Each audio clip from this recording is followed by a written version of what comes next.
Hi and welcome back to my channel. Today is another Treasure Talk Tuesday and I've come to you with another interesting topic. Today's topic is still on the basis of the people's choice, and I have named it Why Christians Can't Listen to Secular Music.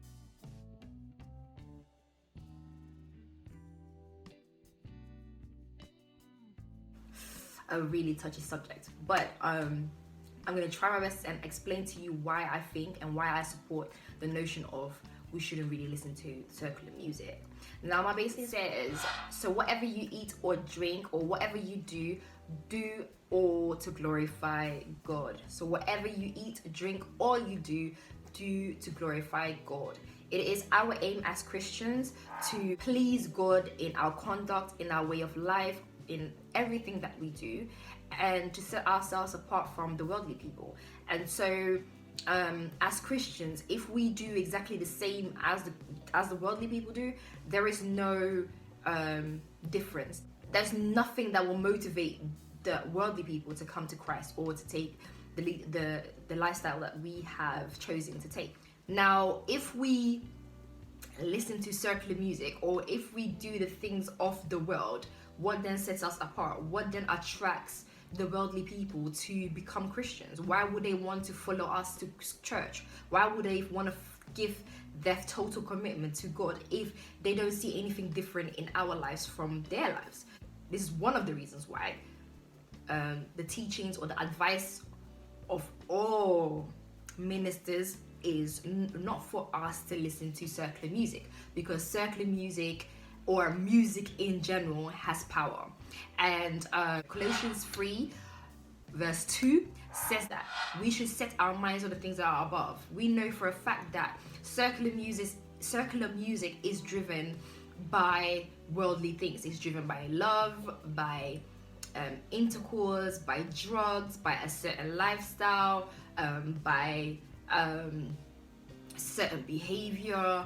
And these subject matters within these songs are not pushing us towards our goal of being better Christians or giving us the motivation and the inspiration to lead our lives the right way.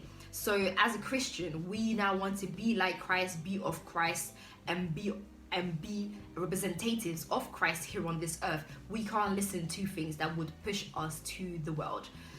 Music has the power to manipulate us, and a lot of us don't think so, but music really has the power to change our views, to drive us to buy certain things, to drive us to behave in a certain way. Music is as powerful as our conduct, as our words, as our behavior. And so if we say that music doesn't have an impact on how we live our lives, music hasn't got an impact on how we behave and how we see things, then we are lying. Because music, a certain song would drive you to want to wear a certain brand of clothes. Music will give you the motivation to look a certain way, because that is what attracts, let's say, the males for us women, or that attracts the females to males because of that song. Or we want to live we need to earn a certain amount of money or peas, like some of you say, to be counted as worthy in this society. And to be honest, none of these things are important for us Christians. What is important for us Christians is to make sure that we please God and that we live the life and live by the commandments that God has given us, to love one another. And some of these songs actually tells us how to argue and rival with each other, and the Bible says love one another. Some of these songs tells us how to look, but God created us wonderfully and fearfully, but these secular musics are telling us how to dress and how to appear. So why listen to something that is going to be so contradictory to what God has told us to do, that is so contradictory to what the Bible says? I am not going to be a hypocrite. I know several secular music from start to bottom, but we have to bear in mind the message behind those songs. we have to bear in mind what these songs actually do to us, especially us baby Christians or youthful Christians. And please don't take my terms baby Christians or youthful Christians as how old you are, because you can be 50 and you can still be a baby Christian. You have not grown in your spiritual life.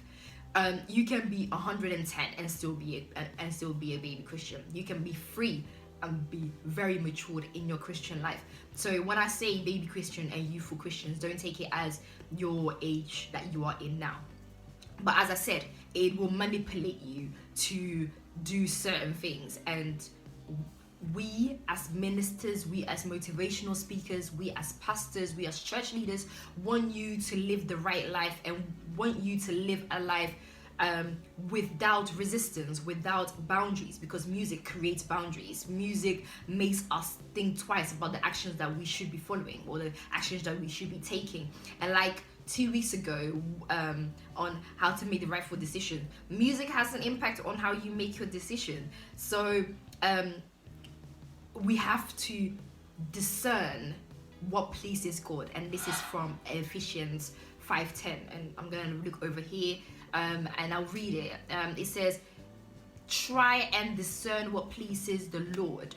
You have to discern what pleases God. There are certain songs that I listen to or I hear and it just annoys me to the core, because the whole message from the music or in the music is unacceptable. And certain songs that I hear on the radio, I will switch it off. And I know a lot of people say I listen to the beat rather than the words, and yes, that is so true. I get engrossed by the beat most of the time than the words. But again, as you're liking the beat, you are gonna pick up the melody, you're gonna pick up the lyrics, and does those lyrics please God? Those lyrics support you in your Christian walk? Does those lyrics help you to become a better Christian? Does those lyrics set you apart as a Christian? 100% is going to be saying no. Romans 12:2, and I'm going to read it for you, says, do not be conformed to this world, but be transformed by renewing your mind, that you, by testing, you may discern what is the will of God and what is good, acceptable, and perfect. Let us discern what is good, acceptable, and perfect. We know music paints a picture in our heads. You can actually wake up having a melody or a song in your head, and most of the time, if it isn't a motivational song, if it's not an inspirational song, it can be a song that can make you negative and that would affect your whole day and make your day negative, or it can be a song that is going to drive you to make more money and you're going to find ways to make money. So as Christians, you should know what's good for you, and you know that the truth hurts. Secular music isn't for us, really. So secular music that is made of 80% of negative things, we should know not to get involved with, and we should support ourselves, motivate ourselves, drive ourselves to gospel music that focuses on motivating, encouraging, supporting us, creating an inner joy, inner happiness within us, because all of the words from that gospel song is extracted from God's words or extracted from the Bible, and it makes us focus on the things above, the things that are beneficial to us, the things that will enhance our lives. So my inspirational quote comes from 2 Corinthians 6 verse 14, and it says, do not be unequally yoked with unbelievers, for what partnership has righteousness with lawlessness, or what fellowship has light with darkness? So you can't mix light and darkness. It does not mix.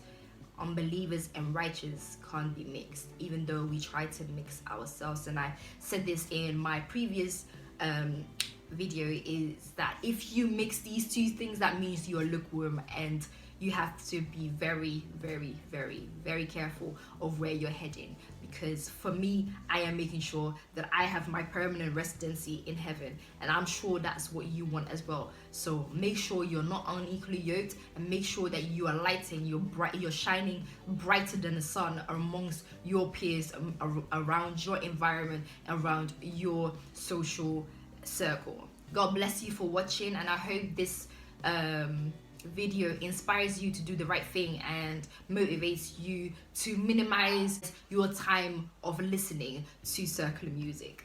Bye.